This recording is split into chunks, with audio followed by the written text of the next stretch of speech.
ഫിൽ ചെയ്യണേ. ഉറക്കമില്ലാത്തവർക്ക് ധാരാളം herbal molecules, നേരത്തെ പറഞ്ഞ ഔഷധങ്ങളുടെ ചേരുവ ഇതിനകത്തുണ്ട്. Secret formula. അപ്പൊ അവിടെ ഡ്രിപ്പ് ഇറിഗേഷൻ ആണ് നിങ്ങൾ ചെയ്യേണ്ടത്. എന്ന് പറഞ്ഞാൽ സ്ലോ ആയിട്ട് കൊടുക്കുക, കുറേശ്ശെ കിഡ്നി പേഷ്യന്റ് കൊടുക്കുക. അപ്പൊ കിഡ്നി നശിക്കാതിരിക്കാൻ വെള്ളം കുടിക്കണം. കിഡ്നി ഒരുപാട് നോട്ടീസ് വരുന്നുണ്ട്. നിങ്ങൾക്ക് നോട്ടീസ് കിട്ടിയ കിഡ്നിയുടെ നോട്ടീസ് കിട്ടിയിട്ടുണ്ടോ? വായിക്കാൻ അറിയണം. മൂത്രമൊഴിക്കുമ്പോ ഒരു ഇളം മഞ്ഞ കളർ, ലാക്ക് ഓഫ് വാട്ടർ. മൂത്രമൊഴിക്കുമ്പം കടും മഞ്ഞ colour, acute shortage of water. വെള്ളം കൂടി വല്ലാതെ കുറഞ്ഞു പോയി. അതാണ് നല്ല മഞ്ഞ നിറത്തിൽ വരുന്നത്. ഈ നോട്ടീസ് കൊണ്ടും പഠിച്ചില്ല. ചെറിയ ഓറഞ്ച് കളറിൽ മൂത്രം. അപ്പൊ എന്താ, നിങ്ങൾക്ക് വേണ്ടെങ്കിൽ ഞാൻ പോവാൻ നോക്കുകയാണെന്ന് പറഞ്ഞു. ആര്? കിഡ്നി. ലേശ രക്തം കലർന്നു, വെള്ളം കുടിക്കാഞ്ഞിട്ടേ രക്തം കലർന്നു. എന്നിട്ടും പഠിക്കില്ല. കാരണം എന്താ, അട്ടത്ത് നോക്കിയാ മൂത്രമൊഴിക്കുക. അപ്പൊ ഇവിടെ എന്താ നടക്കുന്നത് നമ്മൾ അറിയുന്നില്ല. അപ്പൊ അതുകൊണ്ട് ഈ നിറം വീണ്ടും കൂടി വന്നു. ഇത് ഓറഞ്ച് നിറം പോയിട്ട് പിങ്ക് നിറം. ഇപ്പൊ രക്തം കാര്യമായിട്ട് ഇതിലേക്ക് കലർന്നു. പറയാ പപ്പണ്ട കിഡ്നി പോകാണ്ടിരിക്കാനുള്ള താല്പര്യം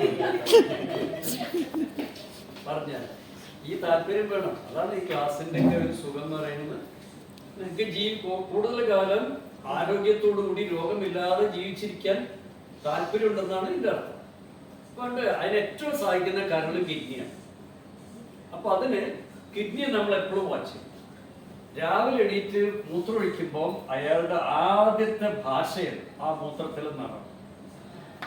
രണ്ടാമത്തെ മൂത്രമാണ് അയാളുടെ ഹെൽത്തി. നമ്മൾ വെള്ളമൊക്കെ കുടിച്ചു, കുറച്ച് അങ്ങോട്ടും ഇങ്ങോട്ടൊക്കെ നടന്നു, പിന്നീട് വരുന്ന നല്ല ക്ലിയർ മൂത്രമാണെങ്കിൽ നിങ്ങൾക്ക് കിഡ്നിക്ക് യാതൊരു കുഴപ്പമില്ല. പിന്നെ മൂത്രം എന്താവണം?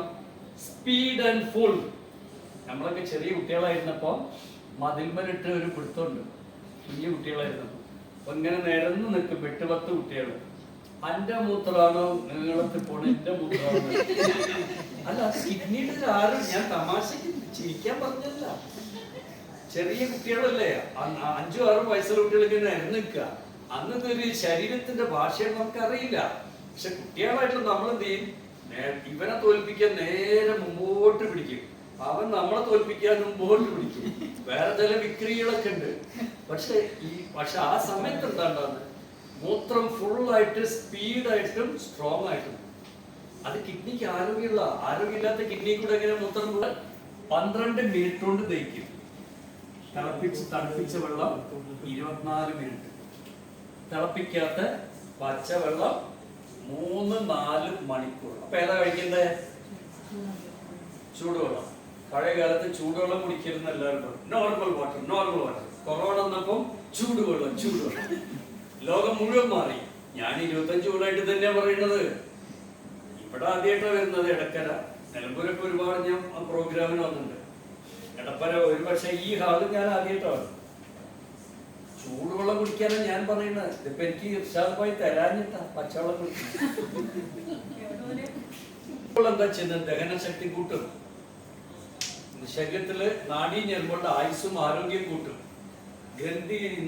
പിന്നെ കോശങ്ങള് വികസിക്കും, ഞരമ്പുകള് വികസിക്കും.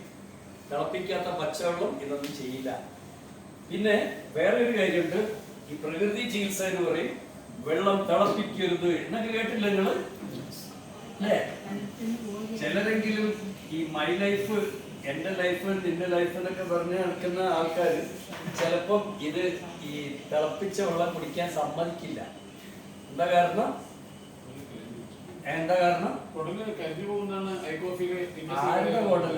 വെള്ളത്തിന്റെ മാക്രോ യൂണിറ്റ്. വെള്ളം എന്ന് പറഞ്ഞ എന്താണ്? H2O അല്ലേ? വെള്ളത്തിന്റെ വലിയൊരു മോളിക്യൂളാണ്.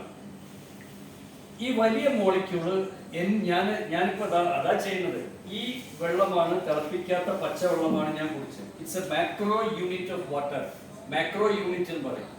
ഈ മാക്രോ യൂണിറ്റ് ആയതുകൊണ്ടാണ് ഇത് ദഹനത്തെ കുറയ്ക്കുന്നത്. ശരീരത്തിലേക്ക് പെട്ടെന്ന് അബ്സോർബ് ചെയ്യാത്തത് മാക്രോ യൂണിറ്റ്, വലിയ യൂണിറ്റ് ആയിരുന്നു. തിളപ്പിക്കാത്ത പച്ചവെള്ളത്തിന്റെ ബൈനോക്കുലർ വെർഷൻ നോക്കിക്കഴിഞ്ഞാൽ ഇറ്റ്സ് എ മാക്രോ യൂണിറ്റ്. അതാണ് അതിന്റെ സയൻസിൽ പറയുന്നത്, മാക്രോ യൂണിറ്റ്. ചപ്പാത്തി കഴിക്കാറില്ലേ? ചപ്പാത്തി എന്താ, എങ്ങനെ ചപ്പാത്തി ഉണ്ടാക്കുക? വട്ടത്തിൽ. അപ്പൊ വട്ടത്തിൽ കഴിച്ചൂടെ? എന്താ ചപ്പാത്തി വട്ടത്തിൽ കഴിച്ചൂടെ? അത്രയും വലിയ വായയില്ല, അതുകൊണ്ട് പൊട്ടിച്ച് കഴിക്കും. മാക്രോ യൂണിറ്റിനെ മൈക്രോ യൂണിറ്റ് ആക്കിയിട്ട് മാറ്റുന്നതിന് വേണ്ടിയിട്ടാണ് വെള്ളത്തെ തിളപ്പിക്കുന്നത്. അതായത് ഇത് വെള്ളമാണെന്ന് വിചാരിക്കുക. ഈ വെള്ളത്തെ തിളപ്പിച്ചു കഴിഞ്ഞാൽ 1000 മൈക്രോ യൂണിറ്റ് ഓഫ് ഓക്സിജൻ ആയിട്ട് മാറും.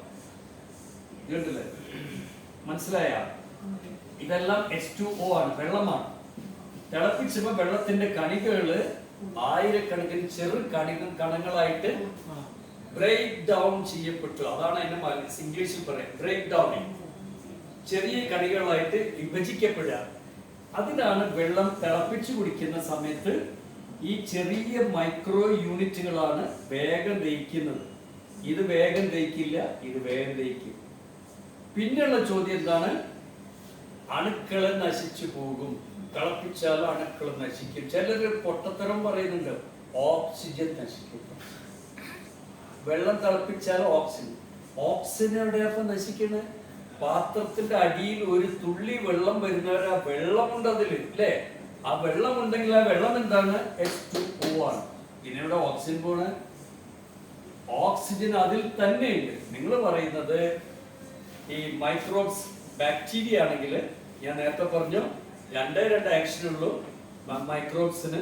ബാക്ടീരിയക്കാരും ഈ സൂക്ഷ്മജീവികൾക്ക് pathogens 2 action, either construction or destruction. കൺസ്ട്രക്ഷനിൽ നമ്മളുണ്ടായി, നമ്മൾ ജീവിച്ചു. പിന്നീട് അതിനൊരു ഡ്യൂട്ടി ഉണ്ട്. അത് നിങ്ങൾ ആരും ചോദിച്ചില്ല നേരത്തെ.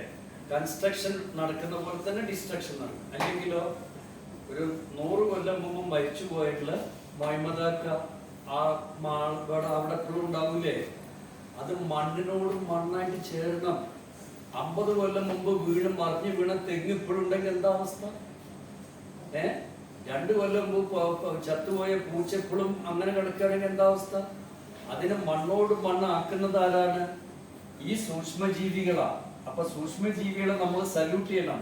അതാണ് മാവില് കണ്ണിമാങ്ങ ഉണ്ടാക്കുന്നത്.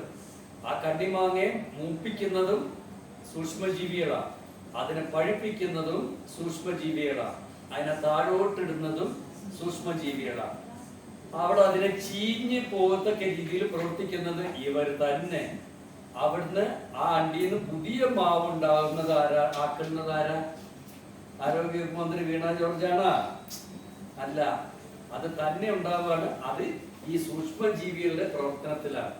ഇങ്ങനെ പ്രകൃതിയിൽ ഒരു ബാലൻസിങ് നടത്തുന്നത് ആര്? നമ്മളല്ല. വെള്ളത്തിൽ കുമ്പളകൾ പോലെ ഇടയ്ക്ക് ഇങ്ങനെ വരും, കുറെ നേരം ഇങ്ങനെ ഓടിക്കളിക്കും, നേരായി കഴിഞ്ഞാലും ഒരു പൊട്ടലങ്ങ് പൊട്ടിപ്പോകും. അപ്പോഴും മാവും തെങ്ങും തേങ്ങയും ചക്കയൊക്കെ ഇവിടെ തന്നെ ഉണ്ട്. അപ്പോഴും സൂര്യൻ ഇവിടെ തന്നെ ഉണ്ട്, അപ്പോൾ ചന്ദ്രൻ ഇവിടെ ഉണ്ട്, നദി ഇവിടെ തന്നെ ഉണ്ട്, പുഴ ഇവിടെ ഉണ്ട്, കടൽ ഇവിടെ ഉണ്ട്, മത്സ്യമുണ്ട്, മൃഗങ്ങളുണ്ട്, പക്ഷികളുണ്ട്. നമ്മളെല്ലാം ഒരു സന്ദർശകരാണ്.